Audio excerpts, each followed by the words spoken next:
Hey guys, welcome back to the channel. Our first story is titled Boyfriend's Secret Obsession with My Sister Uncovered. It all started on what should have been one of the happiest days of my life. My boyfriend, Nathan, had just proposed, and I was over the moon. We'd been together for 4 years, ever since we met during our sophomore year of college. He was everything I'd ever wanted in a partner: kind, funny, ambitious, and so incredibly loving, or so I thought. The ring on my finger felt like a promise, a symbol of the future we'd built together. I couldn't wait to share the news with my family, especially my younger sister, Leah. She and I had always been close, despite the 2 year age gap between us. Leah was still in college, studying photography, while I had graduated and started my career as a marketing executive. I called Leah as soon as Nathan and I got home from the restaurant where he'd proposed. She picked up on the second ring, her voice sleepy. Bells? Everything okay? It's pretty late. Everything's perfect, I practically squealed into the phone. Leah, Nathan proposed. We're engaged. There was a pause on the other end of the line, long enough to make me frown. Then, Leah's voice came through, sounding strained, despite her attempts at enthusiasm. Oh, wow, Bells. That's great. Congratulations. I felt my excitement deflate a little. Leah, you don't sound very happy. What's wrong? Nothing's wrong, she said quickly, too quickly. I'm just tired. Finals and all. But I'm really happy for you, sis, really. I wasn't convinced, but I chalked it up to her being half asleep. Okay, well, get some rest. I'll call you tomorrow and we can talk more. Love you. Love you too, Leah replied, her voice soft before she hung up. I turned to Nathan, who was watching me with a smile. How'd she take it? He asked. I shrugged, trying to shake off the weird feeling Leah's reaction had given me. She seemed tired. I'll talk to her more tomorrow. Nathan nodded, pulling me into his arms. I'm sure she's thrilled for you. For us. Now, how about we celebrate, just the two of us? I let myself get lost in his kiss, pushing away the nagging doubt in the back of my mind. This was supposed to be the happiest night of my life. I wasn't going to let anything ruin it. The next morning, I woke up early, eager to start planning the wedding. Nathan was still asleep, so I quietly slipped out of bed and made my way to the kitchen to start some coffee. As I waited for it to brew, I decided to call Leah again. Maybe she'd be more excited now that she had some sleep. The call went straight to voicemail. I frowned, checking the time. It was nearly 10 a.m. Leah should be awake by now. I sent her a quick text. Hey sis, call me when you can. Want to talk about the engagement? Nathan, at some point, came down and joined me for a coffee. We had a short conversation about our wedding plans. It went great at the beginning, but there was an odd note to his voice when I mentioned that I wanted Leah as my maid of honor. As we finished our coffee, I couldn't shake the feeling that something was off. Nathan seemed distracted, checking his phone more often than usual. When I asked him about it, he muttered something about work emails and quickly changed the subject. The rest of the day passed in a blur of excitement and planning. I called my parents, who were overjoyed at the news.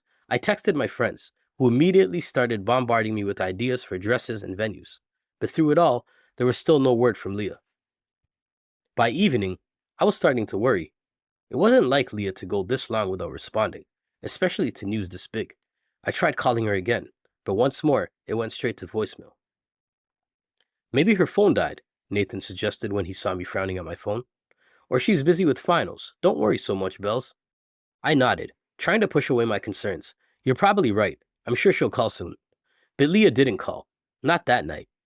Not the next day. Not for a whole week. My excitement over the engagement was slowly being overshadowed by worry and confusion. Why was my sister, my best friend, suddenly avoiding me? Finally, after a week of unanswered calls and texts, I decided enough was enough. I told Nathan I was going to drive down to Leah's college to check in on her. The drive to Leah's college took about 3 hours. The whole way there, my mind was racing with possibilities. Was Leah sick? Had something happened that she was afraid to tell me about? Or was she really just that upset about my engagement? When I arrived at her dorm, I knocked on the door, my heart pounding. After a moment, it opened, revealing Leah. She looked terrible, pale, with dark circles under her eyes like she hadn't slept in days. Bells, she said, her eyes wide with surprise. What are you doing here? I pushed past her into the room. What am I doing here? Leah, I've been trying to reach you for a week. You haven't answered any of my calls or texts. What's going on? Leah closed the door, leaning against it. She wouldn't meet my eyes. I'm sorry. I've just been busy. Too busy to congratulate your sister on her engagement? I asked, hurt creeping into my voice. Leah, please, talk to me. What's wrong? She was silent for a long moment, staring at the floor, when she finally looked up at me. There were tears in her eyes. I can't let you marry Nathan, Bells. I felt like I'd been punched in the gut. Out of all the things I'd imagined she would say, this wasn't even on the list. What? Why? Leah took a deep breath, as if steeling herself. Because he's been messaging me for months, saying things, inappropriate things a man who's about to be engaged shouldn't be saying to his girlfriend's sister. The world seemed to tilt on its axis. I sat down heavily on Leah's bed, trying to process what she was saying. I don't understand. What kind of messages? Wordlessly, Leah picked up her phone from her desk. She tapped on it for a moment, then handed it to me. See for yourself. With shaking hands, I took the phone. On the screen was a messaging app, open to a conversation with Nathan. As I scrolled through, I felt my heart breaking into 1,000 pieces. There were hundreds of messages going back months. At first, they seemed innocent enough. Casual conversation, jokes, memes. But as I kept scrolling, I saw the shift. Nathan's messages became more frequent, more personal. He'd comment on Leah's Instagram photos, telling her how beautiful she looked. He'd send her song lyrics at 3 a.m., saying they made him think of her. And then, about a month ago, the messages took an even darker turn. I can't stop thinking about you, Leah, one message read. I know it's wrong, but I feel a connection with you that I've never felt with anyone else, not even Bella. I felt sick to my stomach. I looked up at Leah, who was watching me with tears streaming down her face. Why didn't you tell me? I whispered. Leah wiped at her eyes. I didn't know how. I was scared it would ruin your relationship. I thought if I just ignored him, he'd stop, but he didn't. And then when you called to say you were engaged, I couldn't pretend anymore. I couldn't let you marry him without knowing the truth. I handed the phone back to Leah, my mind reeling. Did you ever encourage this? Leah's eye widened. No, never. I told him multiple times to stop, that it was inappropriate. I even threatened to tell you, but he always had an excuse, always promised he'd stop, but he never did. I nodded, believing her. I knew my sister. She would never betray me like that. But Nathan, the man I thought I knew, the man I'd agreed to marry, how could he do this? I'm so sorry, Bells, Leah said softly. I should have told you sooner. I was just so scared of hurting you. I stood up, pulling Leah into a tight hug. No, I'm sorry. Sorry you had to deal with this alone for so long, but thank you for telling me now, before I made the biggest mistake of my life. As I held my sister, I felt a mix of emotions swirling inside me. Anger at Nathan for his betrayal, sadness for the future I thought I had, but also relief. Relief that I had discovered the truth before it was too late. I pulled back from the hug, wiping away my own tears. My resolve to confront him strengthened, but I knew I couldn't do it today. I wasn't ready. That night, as I lay on the extra bed in Leah's dorm room, I couldn't sleep. My mind kept replaying all the moments with Nathan, searching for signs I might have missed. How long had he been obsessed with my sister? Had any of this love for me been real? By morning, I made up my mind. I needed answers, and I needed them now. I thanked Leah for her honesty and support, promising to call her later, and started the long drive home. When I arrived at our apartment, Nathan was in the living room, pacing. He looked up as I walked in, relief washing over his face. Bella, thank God, I was so worried. You didn't answer any of my calls or texts. I told him we needed to talk, and I could clearly see the moment when his face dropped. I took a deep breath. I know, Nathan. I know about the messages. I know about your obsession with my sister. For a moment, Nathan just stared at me, his mouth opening and closing like a fish out of water. Then, he tried to laugh it off. Messages? Obsession? Bella, what are you talking about? Don't, I said, my voice hard. Don't you dare lie to me. I saw them, Nathan. All of them. The late night texts, the flirty comments, the song lyrics. How could you do this to me, to us? Nathan's fake smile faded. He sank onto the couch, his head in his hands. Bella, I can explain. Please do, I said, crossing my arms. Explain to me how you could propose to me while being obsessed with my sister. He looked up at me, his eyes pleading. It's not what you think. I love you, Bella, I do. And Leah? I challenged. Do you love her too? Nathan flinched. I don't know. It's complicated. I laughed bitterly. Complicated? Right. Because that makes it all better. I never meant for this to happen, Nathan said, his voice barely above a whisper. Leah and we have a lot in common. We can talk for hours about photography and art. And somewhere along the line, I started having to have feelings for her. Each word felt like a knife in my heart. And what about me, Nathan, your fiancé? He looked at me then, his eyes filled with guilt and confusion. I do love you, Bella. I meant it when I proposed. But with Leah, it's different. It's exciting. It's new. I shook my head. disgust rising in me. New? Right. Because that's what relationships are all about, right? The thrill of something new. Did you ever stop to think about how this would affect me? How it would affect Leah? I never meant to hurt either of you, Nathan protested weakly. But you did, I said. You hurt us both. You betrayed my trust. You put Leah in an impossible position. And for what? A crush? An obsession? Nathan was silent, unable to meet my eyes. I took off my engagement ring and placed it on the coffee table. The soft clink it made seemed to echo into the quiet room. We're done, Nathan, I said, my voice steadier than I felt. I can't marry someone I can't trust. Someone who could do this to me and my sister. Bella, please, Nathan said, standing up and reaching for me. I stepped back, out of his reach. We can work through this. I'll stop messaging Leah. I'll go to therapy.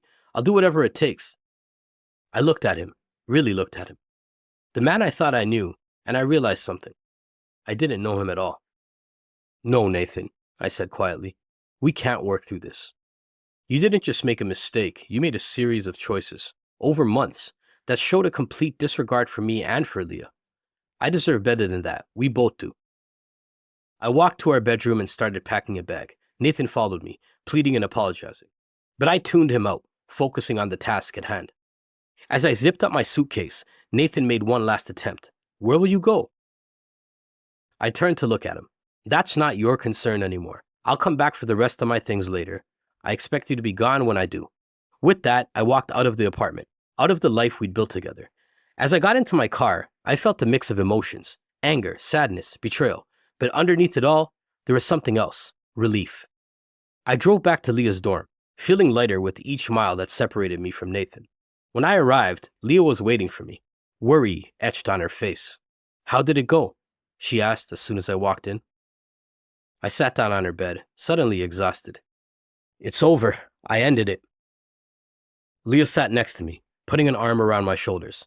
I'm so sorry, Bells. This is all my fault. If I had just told you sooner. I shook my head, leaning into her embrace. No, Leah, this isn't your fault. Nathan made his choices. You were put in an impossible situation. We sat in silence for a while, the weight of everything that had happened settling over us. Finally, I spoke again. I don't know what I'm going to do now. I thought I had my whole future planned out, and now... Leah squeezed my shoulder. You're going to be okay, Bells. You're the strongest person I know, and you've got me. We'll figure this out together. Over the next few weeks, I stayed with Leah in her dorm room. It wasn't ideal, but it gave me time to sort out my living situation and start to heal. One day, about a month after the breakup, I received a text from Nathan. I almost deleted it without reading, but curiosity got the better of me. Bella, I know I have no right to contact you, but I wanted you to know that I have started therapy. I'm trying to understand why I did what I did and how to be a better person. I'm truly sorry for the pain I caused you and Leah. I hope one day you can forgive me. I showed the message to Leah, unsure how to feel. She read it and looked at me thoughtfully. Do you think he means it? I sighed. I don't know. Part of me hopes he does, but for his own sake. But it doesn't change anything between us. Leah nodded. You're right. It's good that he's getting help, but that doesn't erase what he did. As the months passed, I slowly began to rebuild my life. I found a new apartment, threw myself into my work, and started to rediscover who I was outside of my relationship with Nathan. It wasn't easy, but with each passing day, I felt stronger. Leah and I grew even closer through this experience. Our bond, tested by Nathan's betrayal, emerged stronger than ever. About 6 months after the breakup, I decided I was ready to start dating again. Leah helped me set up a profile on a dating app, and we spent hours laughing over some of the messages I received. It felt good to laugh again, to feel hopeful about the future. After a few lackluster dates, I matched with a guy named Alan.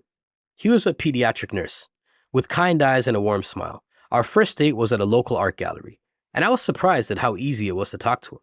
He was genuinely interested in my thoughts and experiences, and he made me laugh in a way I hadn't in a long time. Over the next few months, Alan and I continued to see each other.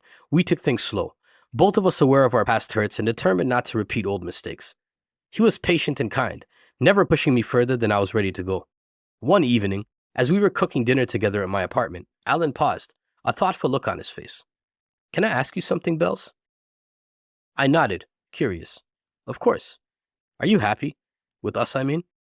The question caught me off guard, but as I thought about it, I realized the answer was simple. Yes, I said, smiling at him. I really am.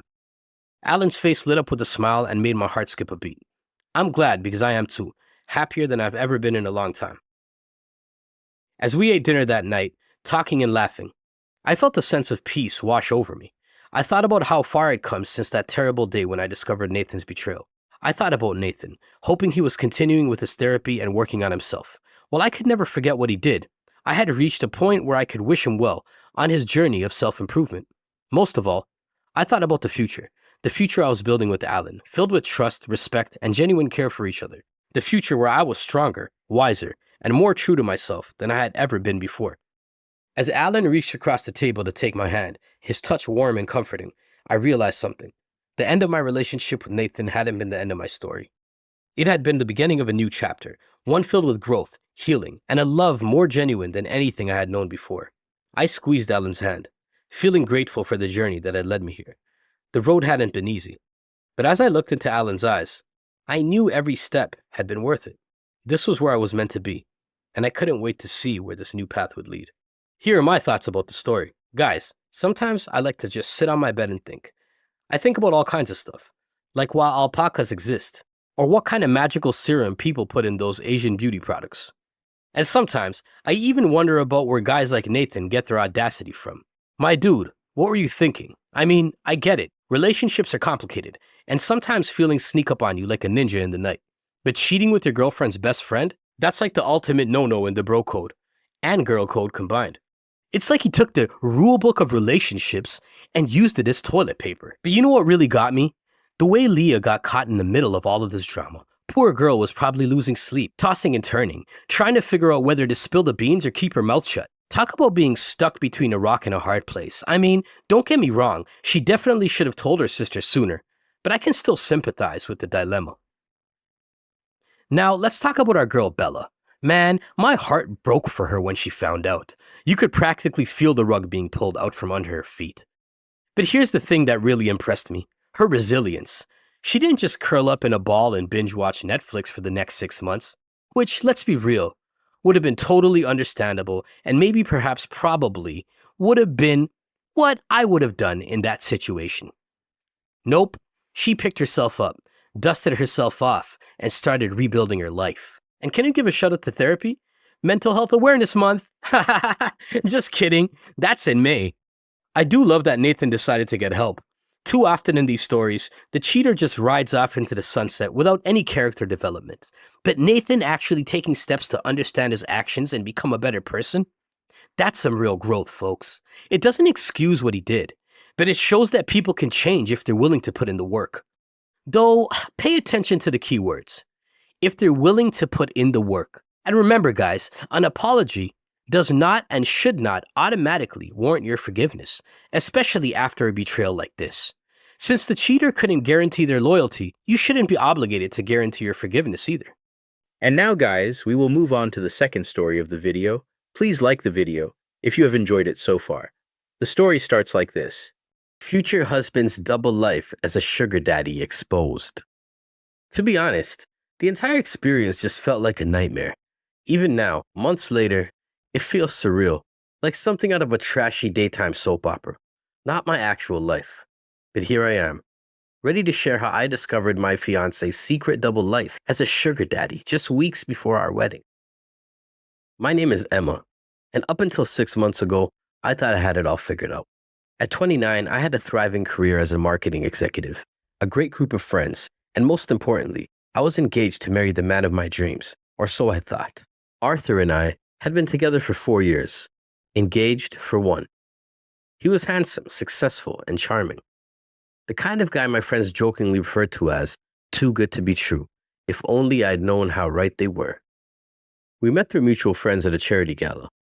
Arthur was there representing his family's law firm, looking dashing in a perfectly tailored tuxedo.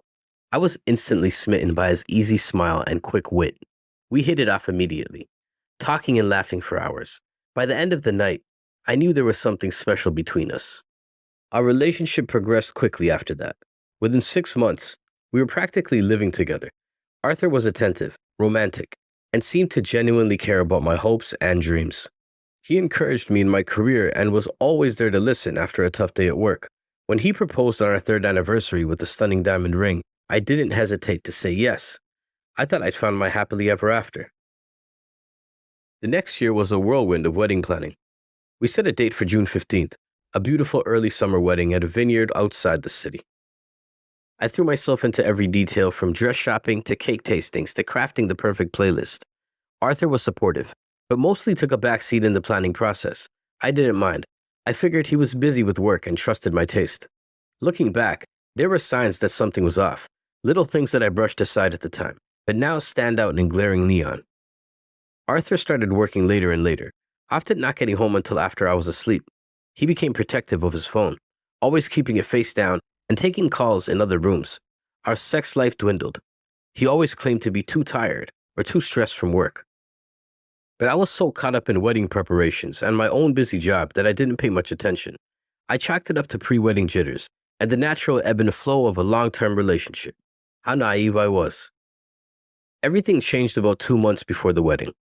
It was a Friday night, and Arthur had texted earlier saying he'd been working late again. I decided to treat myself to a girls' night out with my best friend, Claire. We went to a trendy new restaurant downtown, excited for some quality time together amid all the wedding craziness. We were halfway through our appetizers when I saw him. Arthur walked in with a gorgeous young woman, maybe 22 or 23 years old. She was dressed to the nines in a slinky red dress, giggling at something he said as his hand rested on the small of her back. My blood ran cold. Claire followed my eyes and gasped. Arthur beamed at something the young woman he was with said. I couldn't take it anymore. I rushed out of the restaurant, messily fighting out of my wallet and placing down a stack of bills I was sure was way more than what I actually needed to pay. It was a few minutes later that Claire followed me out, holding the change for the money I'd paid and offering me a ride home. The trip back to my apartment was a blur. Claire offered to stay with me, but I declined. I needed to be alone. As soon as I got inside, I poured myself a large glass of wine and sank into the couch. My mind was racing, trying to make sense of what I'd witnessed. There had to be an explanation, right? Arthur wouldn't actually cheat on me. Not when we were so close to our wedding day. Not after 4 years together. But the image of him with that young woman kept flashing through my mind. The easy intimacy between them, the way he touched her back, how she'd laughed at his jokes. It was painfully familiar. Exactly how we'd been in the early days of our relationship. I don't know how long I sat there, lost in thought. Eventually, I heard Arthur's key in the lock. I quickly wiped away the tears I hadn't realized were falling and steeled myself for the confrontation to come. Hey babe, you're still up, Arthur called as he walked in. He froze when he saw my face. What's wrong? I took a deep breath. Where were you tonight, Arthur? He hesitated just for a moment too long. Working late, like I told you. Big case coming up. Don't lie to me, I said, my voice trembling. I saw you with her. The color drained from Arthur's face. He opened his mouth, then closed it again, seemingly at a loss for words. Who is she? I pressed. And don't you dare say she's a client. Arthur sighed heavily, running a hand through his hair. Her name is Eden, and it's complicated. Something must have shown on my face because he only took a single look at it before continuing. I guess you can call her my sugar baby. He explained their arrangement to me. With every word that fell out of his mouth, the little hope I had that this was all just a misunderstanding died a little more. That flame firmly flickered out in the end, when he admitted that this had all been going on for 8 months. 8 months. My mind reeled, thinking of all that had happened in that time. All the wedding planning, the family dinners, the nights we'd spent curled up on this very couch. Had it all been a lie? Why? I whispered. Why would you do this? Arthur sighed, sitting down heavily in the armchair across from me. I don't know, Emma. It started innocently enough. I was feeling stressed out about work, about the wedding. Eden reached out to me on this website. She was young, attractive, no strings attached. It was exciting. I couldn't believe what I was hearing. I immediately asked if there were other women that had been involved.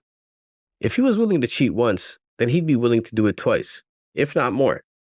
He denied it, but I saw the flicker of guilt in his eyes. My stomach churned as I realized this likely went far deeper than I'd imagined. I demanded the truth.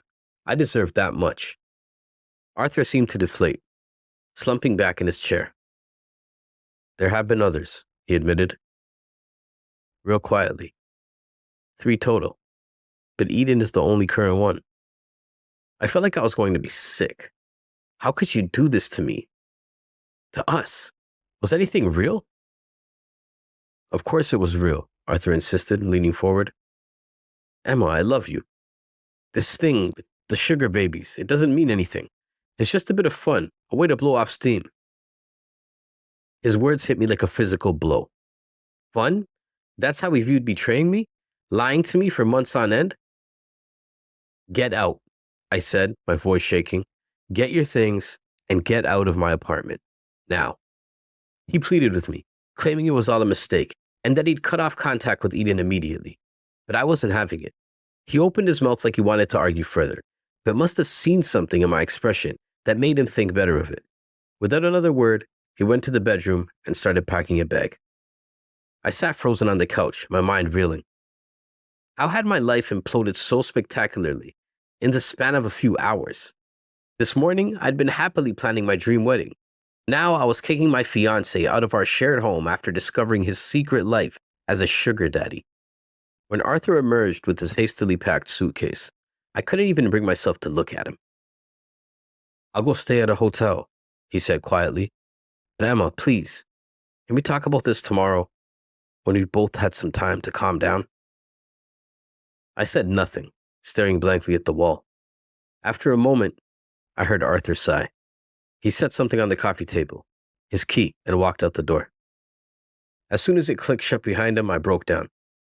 Great heaving sobs racked my body as the full weight of what had happened crashed over me. My relationship, my future, everything I thought I knew, it had all been built on lies. I don't know how long I cried for. Eventually, utterly exhausted, I dragged myself to bed. But sleep was elusive. I tossed and turned all night, Arthur's betrayal playing on an endless loop in my mind. The next morning, I woke up feeling hollow. For a blissful moment, I thought perhaps it had all been a terrible dream.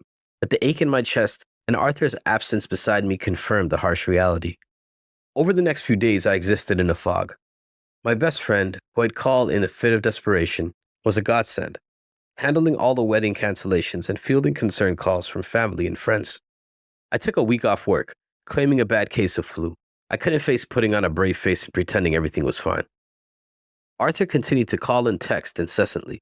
I ignored him, not ready to deal with his excuses and apologies. But as the days passed, my shock and sadness began to give way to anger. How dare he do this to me? How dare he throw away our relationship, our future, for some tawdry sugar daddy fantasy? The more I thought about it, the more furious I became. It was time to take action. I may have been blindsided by Arthur's betrayal, but I wasn't about to let him get away with it scot-free. My first step was to consult a lawyer. I wanted to know my rights and options, especially since Arthur and I had been living together and sharing expenses for years. The lawyer, a no-nonsense woman named Angela, listened to my story with a sympathetic but analytical ear.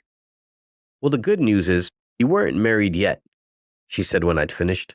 That simplifies things considerably. However, given the length of your cohabitation and the commingling of assets, you may have some claim to joint property.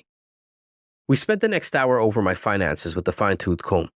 Angela helped me identify which assets were solely mine, which were Arthur's, and which could potentially be considered joint property. Now, regarding his extracurricular activities, Angela said, her tone turning serious. Do you have any proof of the money he spent on these sugar babies? I shook my head. No hard evidence, just what he admitted to me. Angela nodded. That's not uncommon in these situations. However, if we can prove he was spending significant joint funds on these women, it could strengthen your position in any settlement negotiations. She suggested I go through our joint bank and credit card statements with a fine-tooth comb, looking for any suspicious transactions or large cash withdrawals. She also advised that I stay away from social media and confrontations, once again citing that it would help my case to remain calm. I left Angela's office feeling more empowered than I had in days. I finally had a plan of action, a way to fight back against Arthur's betrayal. The next stop was the bank. I withdrew half the money from our joint accounts and opened a new account in my name only. Angela had assured me this was legal and advisable given the circumstances. Then I headed home, armed with months of bank statements and a determination to uncover the full extent of Arthur's deception. I spent the next several days combing through our financial records. It was mind-numbing work, but also oddly cathartic. Each suspicious transaction I uncovered felt like a small victory, Another nail in the coffin of Arthur's lies. And boy, were there a lot of suspicious transactions. Regular cash withdrawals of $500 or $1,000, expensive dinners at high-end restaurants, charges at luxury hotels, even a few payments to websites that when I searched for them online, came up to be various sugar baby sites. By the time I was done, I had a spreadsheet detailing over $50,000 in questionable expenses over the past year alone. My blood boiled thinking of how Arthur had been lavishing my hard-earned money on his sugar babies while I pinched pennies for our wedding. Armed with this information, I finally felt ready to confront Arthur. I texted him asking to meet at a neutral location, a quiet cafe near my office. Arthur arrived looking haggard with dark circles under his eyes. Good, I thought viciously. I hope he's been as miserable as I have. I laid it out to him flat and direct. I slid over the financial documents, and his face paled with every expense he read. I didn't mean for this to happen, he murmured. Well, it did, I said, and now you're going to make it right. I've spoken to a lawyer. Here's what's going to happen. You're going to reimburse me for every penny you spent on your little sugar baby habit. You're going to cover all the cost of canceling the wedding, and you're going to move out of the apartment permanently.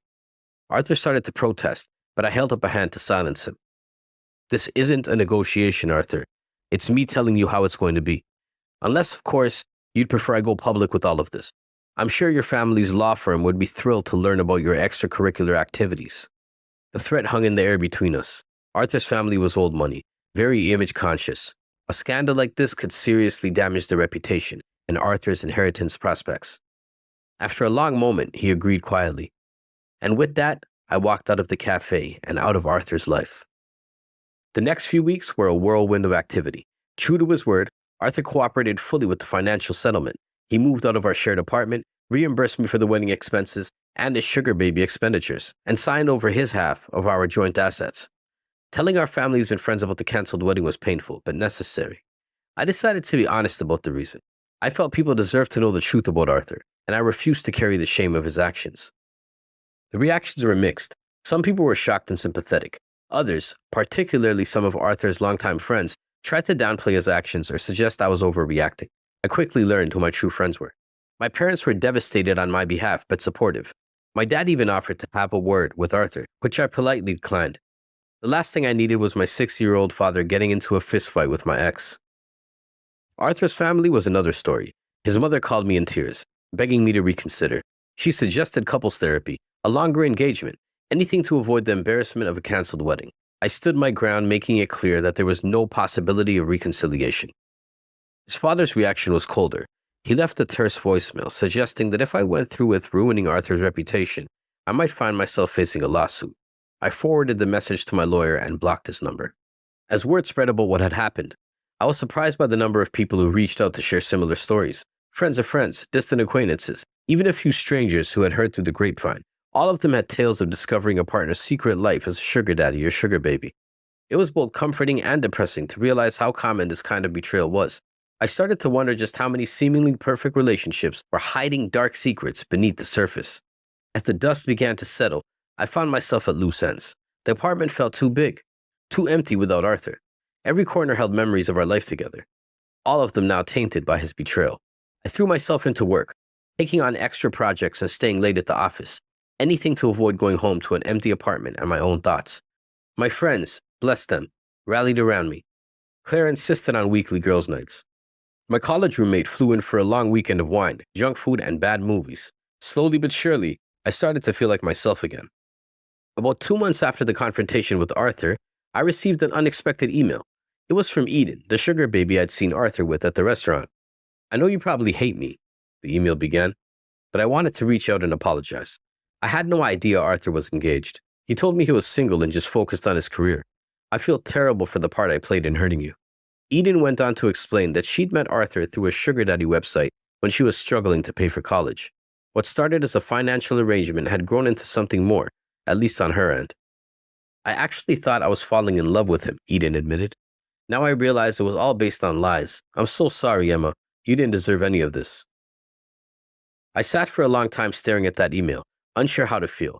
Part of me wanted to lash out at Eden, to blame her for the destruction of my relationship, but the larger part recognized that she too had been deceived by Arthur.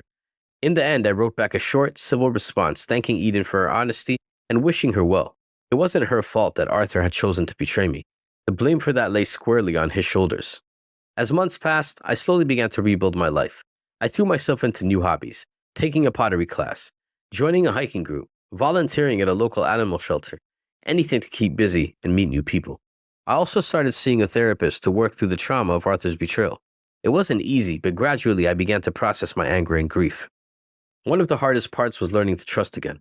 Every time I met a new man, I found myself second-guessing his motives. Was he really interested in me, or was I just another potential sugar baby to him? But with time and work, I slowly began to open myself up to the possibility of love again. I went on a few casual dates, nothing serious, but enough to remind myself that not all men were like Arthur. In the years since that fateful night at the restaurant, my life has changed in ways I could never have imagined. I've grown stronger, more independent. I've deepened my friendships and rebuilt my trust in others and in myself. I won't pretend it's been easy. There are still days when the pain of Arthur's betrayal hits me anew, but those days are becoming fewer and farther between. As for Arthur, I heard through the grapevine that he's in therapy, working through his issues with intimacy and commitment.